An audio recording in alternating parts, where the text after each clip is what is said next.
Hello guys, आपका स्वागत है मेरे यूट्यूब गरिमा हिंदी एजुकेशन चैनल पे। आज हम जो टॉपिक पढ़ेंगे वो है भक्ति काल। भक्ति काल टॉपिक जो है, इससे हमारे क्वेश्चन थोड़े अलग टाइप के पूछे जाते हैं, क्योंकि इसमें बहुत सारे संप्रदाय थे, बहुत सारे शिष्य थे, बहुत सारे प्रकार की भक्ति थी। उन सभी प्रकार के क्वेश्चनों को हम सीरियल वाइज हल करेंगे। वीडियो को बिल्कुल स्किप ना करें, पूरा ध्यान से देखें। पहला क्वेश्चन है हमारा, समग्र भक्तिकालीन काव्य पर कौन सी विशेषता लागू होती है? अवतार में विश्वास, जाति प्रथा का निषेध, अहंकार का त्याग या ईश्वरीय लीला गायन। तो देखिए, समग्र भक्तिकालीन काव्य पे ऐसी कौन सी विशेषता है जो सभी भक्ति कालों पे लागू होती है? वो निर्गुण हो, सगुण हो, सभी पे। तो वो कौन सा है? वो है अहंकार का त्याग। क्या है? अहंकार का त्याग। Option number 3 is right answer. क्योंकि भक्तिकालीन कवियों ने ब्रह्म प्राप्ति में अहंकार को क्या माना है? बाधक माना है। इसीलिए उन्होंने सर्वप्रथम अहंकार त्याग करने के लिए अपने को क्या दिया है? बल दिया है। इसीलिए option number 3 is right answer. अगला क्वेश्चन है हमारा, ब्रह्म संप्रदाय के संस्थापक कौन है? श्री निम्बार्काचार्य, शंकराचार्य, मध्वाचार्य या रामानुजाचार्य। तो देखिए, ब्रह्म संप्रदाय के संस्थापक कौन थे? तो ब्रह्म संप्रदाय के संस्थापक है Madhvacharya, Shri Madhvacharya. Option number 3 is right answer. Madhvacharya जो थे, इनका जो दार्शनिक मत था वो क्या था? द्वैतावाद संप्रदाय, तथा संप्रदाय का नाम क्या था? तो ब्रह्म संप्रदाय। क्या था? ब्रह्म संप्रदाय। द्वैतवाद संप्रदाय में क्या होता था? विष्णु और लक्ष्मी को क्या मानते थे? उपास्य मानते थे। Option number 3 is right answer. अगला क्वेश्चन है हमारा, महाराष्ट्र के भक्तों में किनका नाम सबसे पहले आता है? सूरदास, तुलसीदास, मीराबाई या नामदेव। तो देखिए, हमें सबसे पहले जानना है कि महाराष्ट्र के भक्त इसमें से है कौन। तो देखिए, सबसे पहले जो महाराष्ट्र के भक्त जाने जाते हैं तो वो है नामदेव। कौन है? Namdev. Option number 4 is right answer. Maharashtra के भक्तों में सबसे पहले किसका नाम आता है? तो नामदेव का नाम आता है। मराठी अभंगों के अतिरिक्त इन्होंने हिंदी की रचनाएं भी बहुत ज़्यादा की हैं, और आचार्य रामचंद्र शुक्ल इन्हें क्या मानते हैं? संत नामदेव। क्या कहते हैं? संत Namdev. Option number 4 is right answer. Namdev जो थे वो महाराष्ट्र के प्रसिद्ध भक्त थे, लेकिन ये क्या थे? हिंदू मुसलमान दोनों के लिए भक्ति का आभास किया था। किसने? नामदेव ने। अगला क्वेश्चन है हमारा, नामदेव का संबंध किस प्रदेश से है? गुजरात, महाराष्ट्र, मध्य प्रदेश या राजस्थान। तो देखिए, अभी हमने बताया कि नामदेव जो थे वो महाराष्ट्र के थे। कहाँ के थे? महाराष्ट्र के थे। Option number 2 is right answer. Namdev कहाँ के थे? तो नामदेव जो थे वो महाराष्ट्र के थे। इनका समय कब से कब तक है? तो इनका समय है 1338 से 1408 तक इनका जीवन काल माना जाता है। अगला क्वेश्चन है हमारा, तमिल भाषा में किस महाकवि ने रामायण की रचना की? कंब, पंप, नेमचंद्र, कृत्तिवास।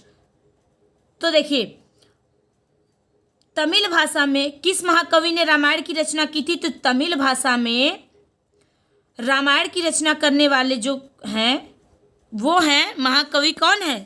कंब। इनको कंबन भी कहते हैं। क्या कहते हैं? कंबन। जबकि बंगला भाषा में किसने किया था? तो बंगला भाषा में किया था कृत्तिवास ने। किसने? कृत्तिवास ने। तमिल में किसने किया था? तमिल में किए थे कंबन या कंब ने, और बंगला भाषा में किया था कृत्तिवास ने। ऑप्शन नंबर क्या हो जाएगा? First is right answer. अगला क्वेश्चन है हमारा, निम्नलिखित को कालक्रम के अनुसार व्यवस्थित करें। तो सबसे पहले हम सबका जीवन काल ही जान लेते हैं। तो देखिए, सूरदास का जो समय है वो है 1478। सूरदास का समय क्या है?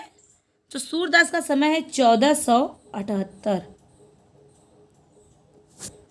फिर उसके बाद आते हैं स्वामी हरिदास। इनका भी समय कितना है? 1400 78। उसके बाद आती हैं मीराबाई। मीराबाई का जो समय है 1504।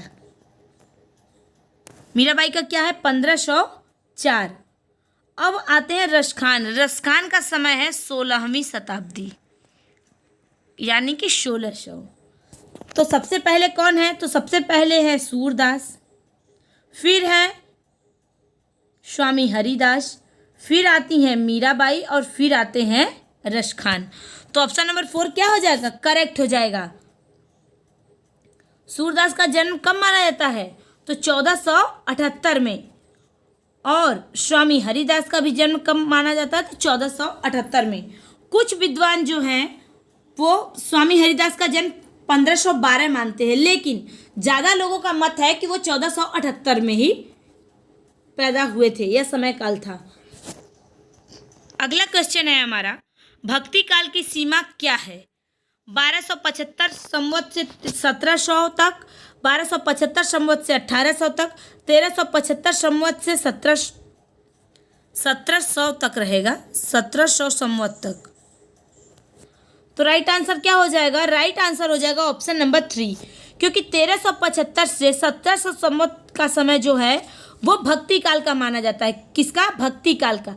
भक्ति काल को ज्ञानाश्रयी शाखा और प्रेमाश्रयी शाखा, कृष्णाश्रयी शाखा और रामाश्रयी शाखा में क्या किया जाता है, विभक्त किया जाता है। ज्ञानाश्रयी शाखा के कवि कौन कौन हैं, तो ज्ञानाश्रयी में आते हैं कबीरदास, रैदास, मलुकदास। उसके बाद कृष्णाश्रयी में आते हैं सूरदास, नंददास, कृष्णदास, परमानंददास, कुंभनदास। आदि कवि किसके अंतर्गत आते हैं, तो आते हैं कृष्ण भक्ति के अंतर्गत। लेकिन इन सभी लोगों को हम किसमें काउंट करेंगे, भक्ति काल में। तो option number 3 is right answer. अगला क्वेश्चन है हमारा, इनमें से अकबरी दरबार के नवरत्नों में शामिल कवि थे। हमें बताना कि इनमें से नवरत्नों में से कौन शामिल थे, रसखान, कुंभनदास, रहीमदास या तुलसीदास। तो देखिए अकबरी दरबार में जो था नवरत्नों में शामिल रहने वाले हैं रहीमदास। कौन है, Rahimdas. Option number 3 is right answer. तो नवरत्नों में हम सभी का नाम जानते हैं, तो सभी का नाम है, देखिए पहले है हकीम हुकाम, मुल्ला दो प्याजा, अबुल फजल, फैजी, तानसेन, बिरबल, टोडरमल, राजा मान सिंह, अब्दुल रहीम खाना। Option number 3 is right answer. यही जो थे अकबर के नवरत्नों में जाने जाते थे। अगला क्वेश्चन है हमारा, भक्ति के स्रोतों को दक्षिण से उत्तर भारत में प्रसारित होने का सिद्धांत का समर्थन करने वाले विद्वान कौन है।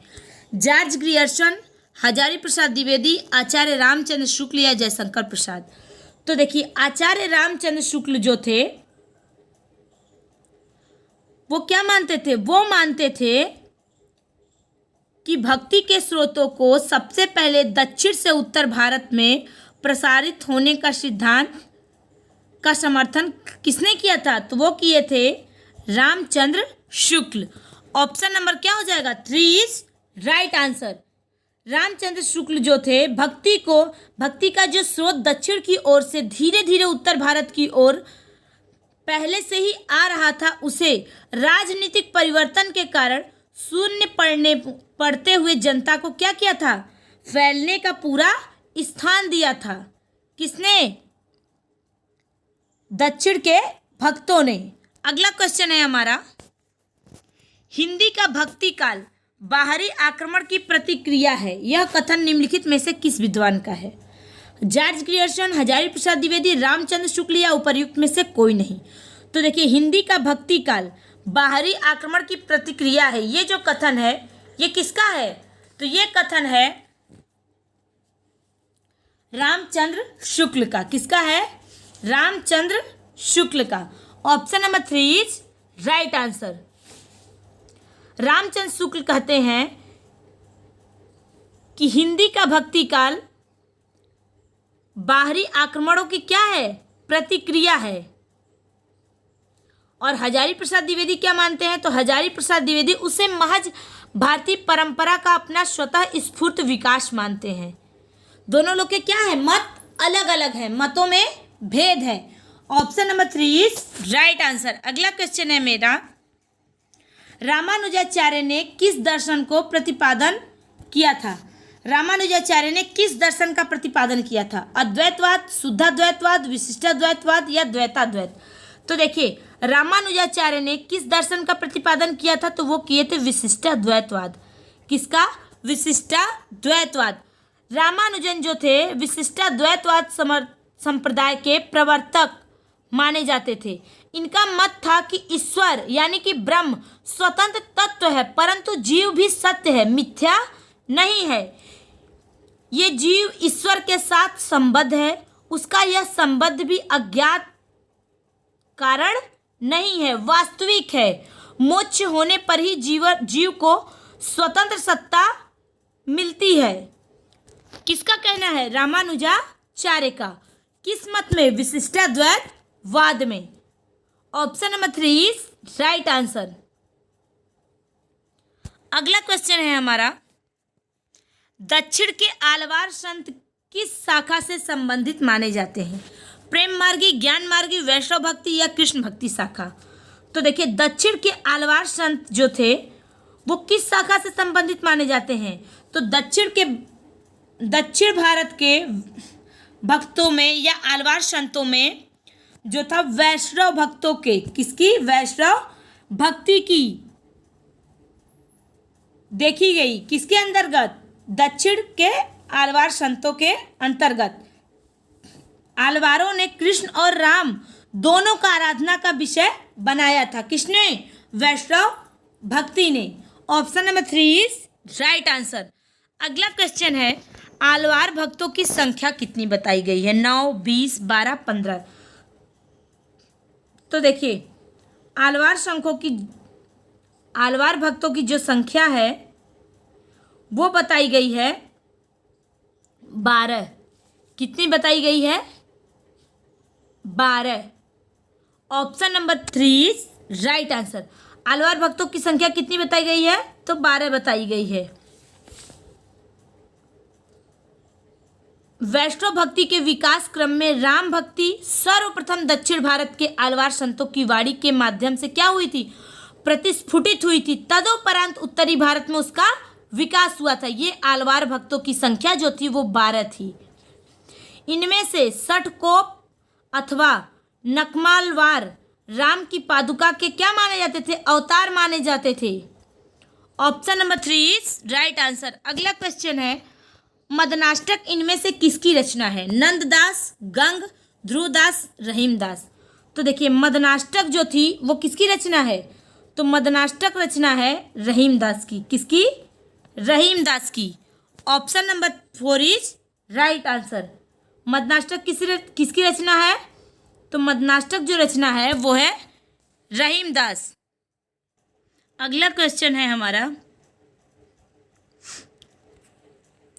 रामानंद खाली स्थान शिष्य परंपरा में आता है? रंगाचार्य, नाथ मुनि, रामानुजाचार्य या पुंडरीकाक्ष? तो देखिए, रामानंद जो थे किस शिष्य परंपरा में आते हैं? तो रामानंद जो आते हैं वो आते हैं रामानुजाचार्य शिष्य परंपरा में। किसमें? रामानंद जो थे रामानुजाचार्य की शिष्य परंपरा में आते हैं। ऑप्शन नंबर क्या हो जाएगा? 3 इज राइट आंसर। अगर हमसे पूछे कि रामानंद किसके शिष्य हैं, तो रामानंद किसके शिष्य हैं? तो रामानंद जो शिष्य हैं वो रामानुजाचार्य के हैं। अगला क्वेश्चन है हमारा, भक्ति का आरंभ कहाँ से हुआ है? पूर्वी भारत, दक्षिण भारत, पश्चिमी भारत या उत्तरी भारत? तो देखिए, अभी हमने आपको पूरा डिटेल में बताया था कि दक्षिण भारत में सबसे पहले कहाँ जो भक्ति की भावना उत्पन्न हुई थी वो सबसे पहले दक्षिण भारत में प्रारंभ हुई थी। दक्षिण भारत से ही वो फिर उत्तर भारत में उसका विकास हुआ था। ऑप्शन नंबर क्या हो जाएगा? 2 इज राइट आंसर। दक्षिण के भक्तों को ही तो आलवार भक्त कहा जाता था। उनकी संख्या कितनी थी? तो उनकी संख्या थी 12। अगला क्वेश्चन है हमारा, आरती कीजिए हनुमान लला की के रचयिता कौन है? नाभादास, रामानंद या तुलसीदास? तो देखिए, आरती कीजिए हनुमान लला की, ये किसकी पंक्ति है या किसकी रचना है? तो ये रचना है रामानंद की। किसकी? रामानंद की। Option number 3 is right answer. Acharya Ramanand ने ही सर्वप्रथम संकुचित रूढ़ियों में आबद्ध और बाह्य आक्रमणों से स्वतंत्र समसामयिकी हिंदू समाज को राम भक्ति का अभेद कवच प्रदान किया। किसने? रामानंद ने। भक्ति भाव को ऊंच नीच एवं बाह्य आडंबरों से मुक्त करने का श्रेय भी किसको जाता है? रामानंद को ही जाता है। अगला क्वेश्चन है हमारा, गलता में रामानंद संप्रदाय की गद्दी किसने स्थापित की? तुलसीदास, अनंतानंद, सुखादास या कृष्णदास पयहारी? तो देखिए, गलता में रामानंद संप्रदाय की गद्दी कृष्णदास पयहारी ने स्थापित किया था। गलता जो है वो राजस्थान प्रांत के अजमेर जिले में स्थित है। गलता को उत्तर भारत का त्रोताद्री भी कहा जाता है। कृष्णदास पयहारी जो थे आनंद नंद के शिष्य तथा रामाश्रयी भक्ति शाखा के कवि थे। गलता में सबसे पहले नाथपंथी योगी का केंद्र था। ऑप्शन नंबर क्या हो जाएगा? 4 इज राइट आंसर। अगर हमने देखिए आपको इसमें कई क्वेश्चन कराया, अगर हमसे पूछे कि कृष्णदास पयहारी के गुरु कौन थे तो वो थे अनंता दास। अगर हमसे पूछे कि अनंता दास के शिष्य कौन थे तो वो थे कृष्ण पयहारी। इसी प्रकार एक क्वेश्चन में कई क्वेश्चन निकल के आते हैं। अगला क्वेश्चन है हमारा, निम्नलिखित में कौन रामानंद का शिष्य परंपरा में नहीं है? कबीरदास, नरहरिदास, मलुकदास या रैदास? तो देखिए, निम्नलिखित में से रामानंद की शिष्य परंपरा में कौन नहीं है? तो वो है मलुकदास। कौन है? Malukdas. Option number 3 is right answer.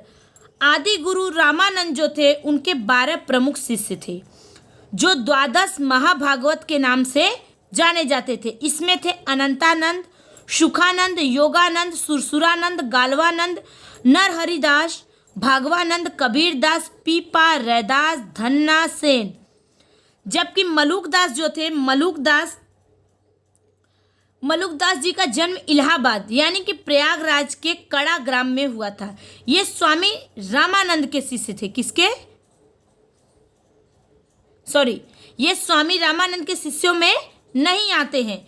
इन्होंने ज्ञान बोध, रतन खान, भक्ति विवेक आदि ग्रंथों की रचना किया है। Option number 3 is right answer. अगला क्वेश्चन है हमारा, भक्ति काल को हिंदी काव्य का स्वर्ण युग सर्वप्रथम किसने कहा?